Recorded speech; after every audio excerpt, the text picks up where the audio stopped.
Welcome, ladies and gentlemen, to Longbox Chronicles month here on Reaction and Review.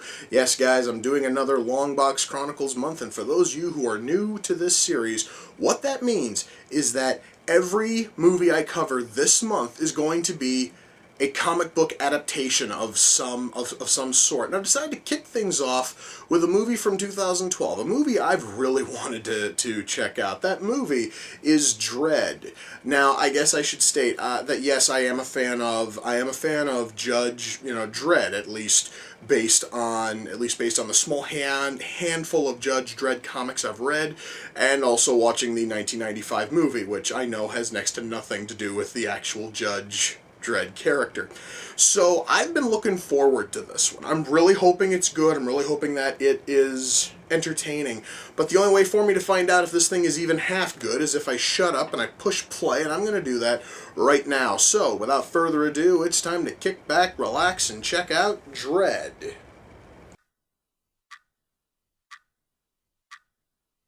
Okay, that was fucking awesome. That's also probably the coolest way I've ever seen anyone ever deal with a hostage problem. That was fucking amazing, man. Loved that. Alright, you know what now? As absolutely pointless as I find this new super, drug to be, it would be really cool to watch things fucking blow up while fucking high on it. And even cooler to watch things get shot while high on it. Alright, so, the plus side is that at least this drug is showing some, purpose.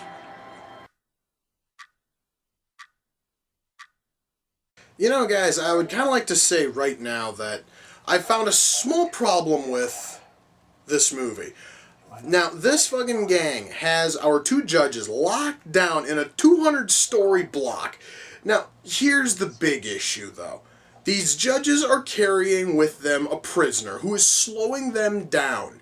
And these judges are still mowing through these fucking gang members as if they're nothing. Which tells me that this is probably the stupidest gang in all of Mega City 1. I just kind of wanted to make that point clear. This entire gang is having a hard time taking fucking care of a rookie judge, a prisoner, and a veteran judge trapped in their own building. It seems kind of sad to me,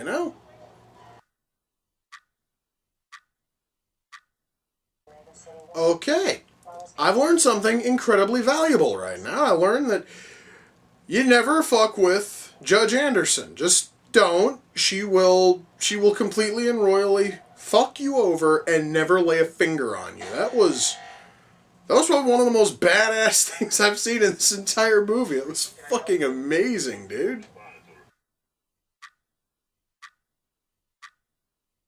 Alright, guys, you know what? I am beginning to love Judge, Anderson more and more with every passing scene. She is becoming more of a badass every time I fucking see her, and it's awesome.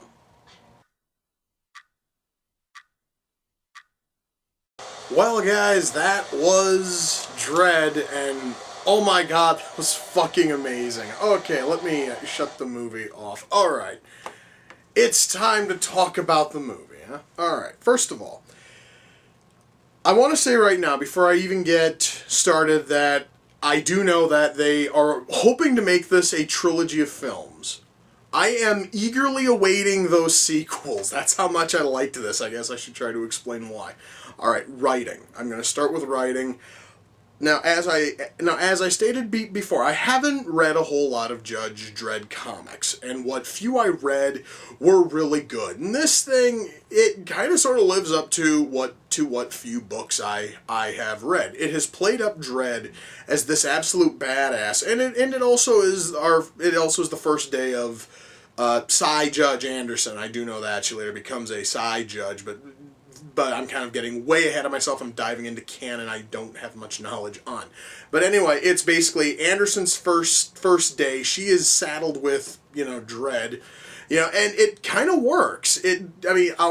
Our two main characters, Anderson and Dredd, are just awesome. The both of them are just absolute badasses, and I really found myself enjoying both of them as characters. And as for our villains, well, I stated earlier that essentially Mama's clan is the most inept batch of retards I've ever seen, because once more, we have had Dredd, who has been a judge for God knows how long. Anderson, this here was her first day. They are basically dragging around a suspect, and they still couldn't, and still this entire clan, this entire building full of fucking drug dealers and everyone else who works for Mama couldn't even fucking put a scratch in them. They had to call in corrupt judges to even get a bullet wound on Dredd. So, it kind of sort of shows that our villains are stupid as hell. Plus also the corrupt judges are also stupid as fuck too. But I'm not going to get into that. Writing here though is really strong, and it really does sort of give us a nice view of exactly what Mega City 1 is all about, and also exactly what Dredd is all about, and exactly what kind of a person Anderson is. It really is a nice setup for future films. It really is a nice setup for possibly even more than a trilogy. I personally would not have a problem as long as the writing stays this strong. I would love to see this thing go 5, 6, maybe even 7 movies. I mean, again, we have to still have the writing there. That is the big thing. The writing here is so strong. You are going to be sucked into the story, and frankly, I'm actually kind of saddened that it's done, because I wanted more.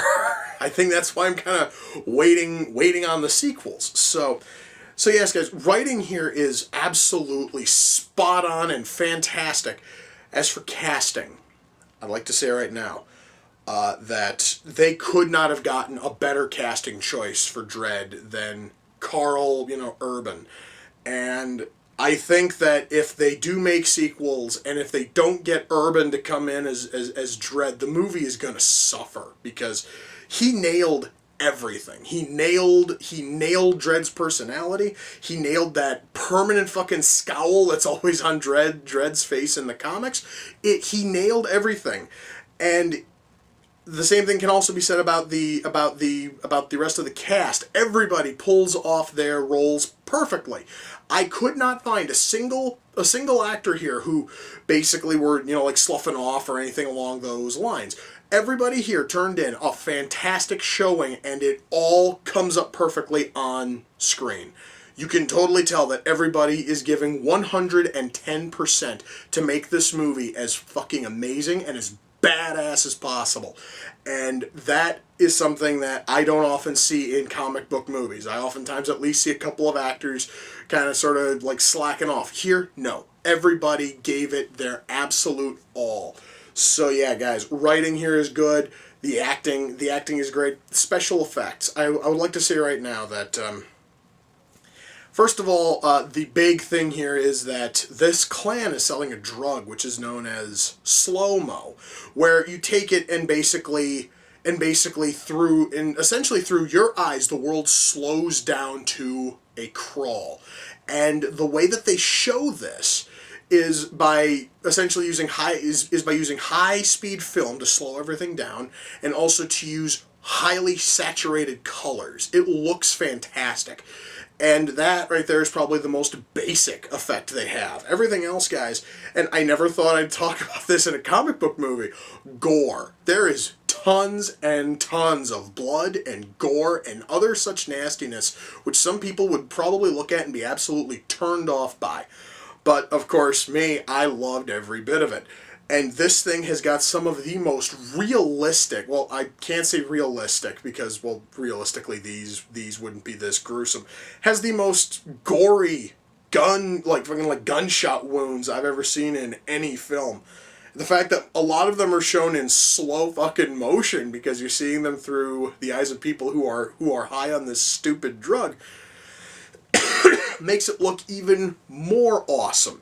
Guys, the very end, we see a character's head essentially explode in slow fucking motion, and it looks amazing. I'm gonna tell you guys right now, if there's anyone out there who really, really enjoys gory movies, this thing here should be at the top of your must-watch list. Because unlike a whole lot of other gore films I've seen where they are trying to be horror films and they're trying to be, you know, creepy and scary and sick, this thing here is just a straight-up action film, and it gives you everything it possibly fucking could in terms of gore, and that is awesome. However, again, I do have to warn, if you are one of those people who isn't into gore, then you're probably going to want to avoid this one, because, also, if you're not into violence in fucking general, you are not going to want to watch this, because this is an incredibly violent film. Boy, oh boy. See, lighting here was awesome, and camera work was great. If there really were any negatives I could come up with, it's just a couple of real minor, like, logical holes which are dumped into the story. However, though, the only reason why I could even cite those is because I'm used to picking out, you know, logical holes. However, nothing here is so big it's going to just pull you out of the movie. Everything here, guys, which could possibly be seen as some kind of a, you know, like, logical, like, misstep, you can totally look past, because they don't fucking, like, dwell on it for, you know, too long. I believe that there's my big issue with a whole lot of movies, is when I see something which makes almost no sense, it just kind of sort of lingers there. But here, it's basically, like, there and gone within, like, 45 seconds, and it then gets buried under the absolute mountain of awesomeness, which is everything else in this goddamn movie. So, am I able to recommend Dredd? Oh, fuck yes, I can. And frankly, if I had to make any other comments about it, it would be, I kind of wish I saw this thing in theaters. In fact, this here is one of those movies that I'm going to tell you right now, this thing to me almost seemed as if it would have benefited in 3D, especially every scene which is shown through fucking, you know, like, which is shown through the haze of Slo-Mo, because again, everything has got the bright saturated colors and everything is in slow motion. At one point our main villain Mama is just sort of like sitting in a bathtub, and she basically sort of like brings up her arm, and you can see every single, like, water particle just almost like floating there. Would have looked amazing in 3D. The plus side is that the Blu-ray also has the 3D version of this. So if at any point I want to splurge money on a 3D Blu-ray player and a 3D TV, I can watch this in 3D. So hey, you know. Now there honestly is, you know, that, and that's probably a good thing, because this sucker is going to stay on my Blu-ray shelf for a long, long time. Yes, guys, if you haven't seen Dredd, by all means, go out there, find it, rent it, buy it. Netflix, I think, might, you know, have it. Check it out. You absolutely owe it to yourself to see this. This here is one of the best comic book movies I've seen in a long goddamn time. This thing, guys, is better than pretty much any other comic book movie I've seen in the last couple of years. And that, guys, is also including things such as, like, Captain America, Avengers, Thor. Like, all of those are good. This is better. Okay, so just please, guys, swing out and find a copy of this. You will not be sorry. This movie is absolutely awesome. Now, all of a sudden, I kind of sort of want to watch the Judge Dredd movie from '95, which I also really enjoyed. Luckily, I also have that on Blu-ray, so I'm going to go give that a watch. And, oh god, this movie was just awesome. I loved every second of it. So anyway, guys, with that, we come to the close of another reaction and review. Until next time, ladies and gentlemen, take care, and I will see you all in the near future. Peace.